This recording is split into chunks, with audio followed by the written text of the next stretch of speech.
Hey guys, welcome back to another video. Today we are going to be talking about Black Clover episode 70, and this one basically closes out the Star Festival thingamajigger that they've been doing over the last few episodes. I didn't do a review for last episode, for episode 69, because honestly I didn't have much to say. It was a fun episode. It was like a competition between the Captain of the Blue Roses and now that I have to say her name, I can't remember her name. The witch from the Black Bulls. I don't remember what her name is. I'm terrible with names. But it was basically just a competition of them kind of trying to fawn over Yami, and that was fun. That's all I really got to say. It was a fun episode. It was good, but not much other than that. Beyond that, though, this episode had a bunch of stuff kind of sprinkled throughout it. And I found it quite interesting. So let's get down to the nitty gritty here. So the entire episode is basically the final ceremony where they're awarding the prize. Well, not prizes, but they're announcing the winners of the stars or whatever, who got the most stars throughout the year.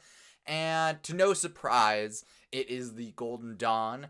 And also to no surprise, they're like MVP for the year is So plot armor, I mean, he is the person. Clearly there is something going to be going on further with the Golden Dawn, because there's that like senior dude in the Golden Dawn. He doesn't seem too happy with being their MVP, so I'm sure that they'll have some situation with them. Now, the big surprise to everyone was who the second runner-up was, and everybody thought it would be like, oh, the House Silva people, whatever, they're the Silver something, and or maybe the Crimson Lions or the Blue Roses, or somebody else that was like kind of up there anyways. No, it was the Black Bulls, and they ended up basically skyrocketing ever since Asta got into with the Black Bulls, and they were awarded like 101 stars or something like that, and I think the Golden Dawn was 125 or something. So obviously everybody was surprised that both Asta, who ended up being the Black Bulls MVP, and who was the Golden Dawn's MVP, were up there, and that they were basically just commoners that happened to get in there. And Aha's a jerk. He shouted out, oh, they're commoners, they're not royalty, whatever, and he was trying to make them look less impressive than they actually were, and it backfired big time, because it ended up being a little sparring match between Yuno and Asta just to show off what they got, and hey, they impressed everybody, and obviously the Wizard King is already kind of impressed with them, so he was pretty excited about it. So, while this is all going on, we actually got to meet a new character, and that is the sister, I believe they said, of Fuegoleon Vermilion, and her name is Mereoleona. I think I pronounced her name right. They said it kind of quickly, and I went over it a bunch, but it's kind of a weird thing. Anyways, Mereoleona, she is the new Crimson Lions captain, and she's kind of intense. We don't get a huge look at her right in the beginning when she's first introduced, but later on in the episode, and I'll talk about that in a minute, we get a little bit of a taste of what she's like. Moving on, after the awards or whatever are given out, after everybody's recognized for their coolness, the Wizard King introduces the real king of the Clover Kingdom, who kind of comes on, and he's like, oh, I'm super great. And the Julius introduced everybody and warmed everybody up, and now they're all going to be cheering for me. And he gets out there, and there's like crickets. It was actually a pretty funny moment that when he got out there, because he's clearly got a superiority complex and thinks he's greater than he actually is, and or at the very least is afraid that people will find out that he's not that great. So he's going off, spouting about all of his magic power and blah, blah, blah, blah, blah. Meanwhile, everybody's basically just saying, like, whispering, like, why is he king again? Why is he even, like, here? The Wizard King is way better than him anyways. Why doesn't he just rule the country anyways? And I have to agree. The Wizard King, Julius Novacrona, is a pretty boss.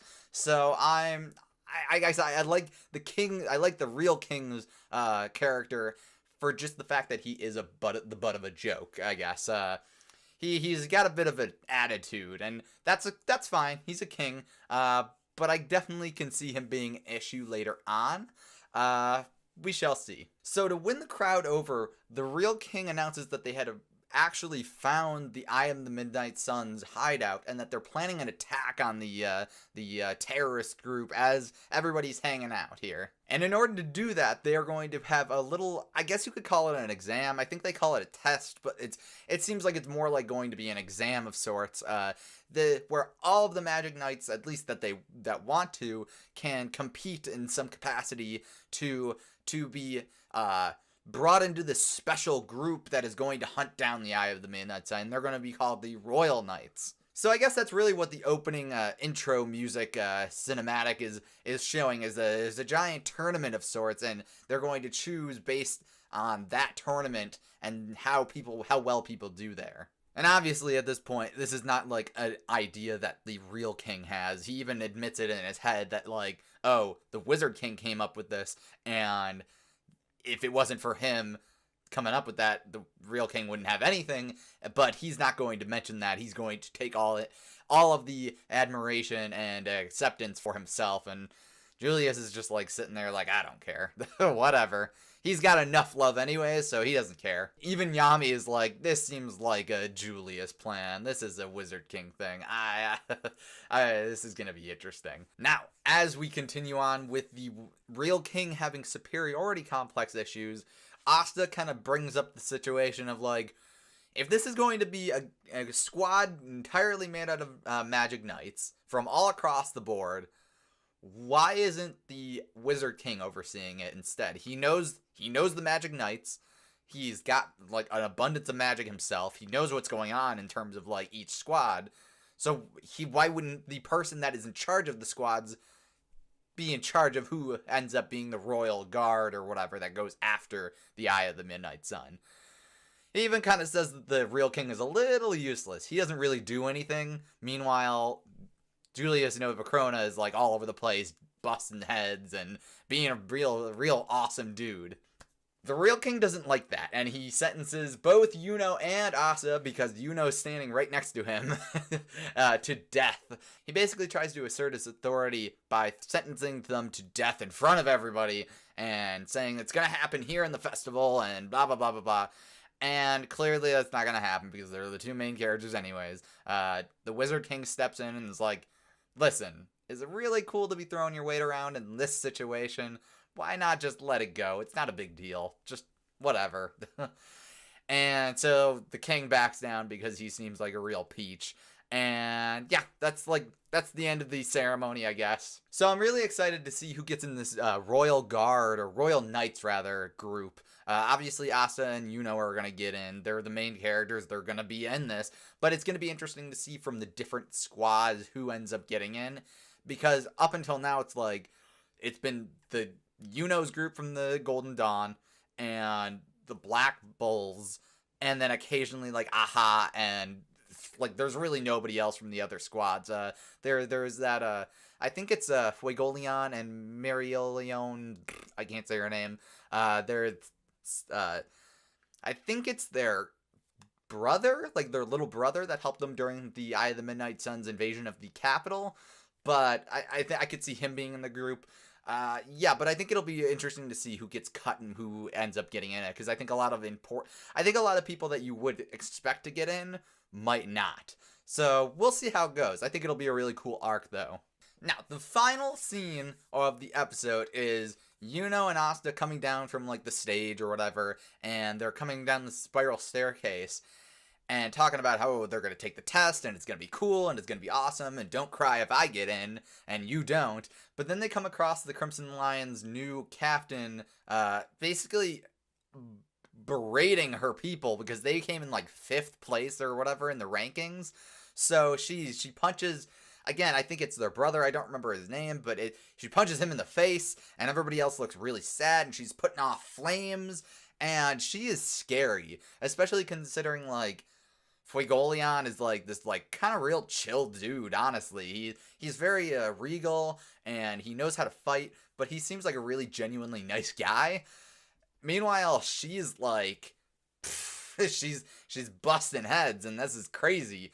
However, I will say one thing. I think in a similar way to Charlotte from the Blue Roses, she'll be a little bit more of a kind of a tsundere, where she's angry and ferocious on the outside, but really, like, I think she'll have a soft spot for maybe like Asta or something like that, or maybe even Yuno, and she'll suddenly flip a switch and be like this like nicest like person in the world. I could be wrong about that, but we'll find out in the next episode, I think. But yeah, I enjoyed this episode overall in general. I thought this comedy with the king was really funny. Clearly nobody really cares about him and or gives him any respect. I don't know why he's the king other than, I guess, lineage, but whatever. I like Julius more anyways. Even though the episode was kind of in a way a bottle episode because it was entirely on the stage, it gave a little insight into the new captains. There was also some, I forget what it's like purple something snake, I don't know. It's the replacement for the guy that was the traitor. I'm awful with names, guys. I'm terrible. I'll look it up after I record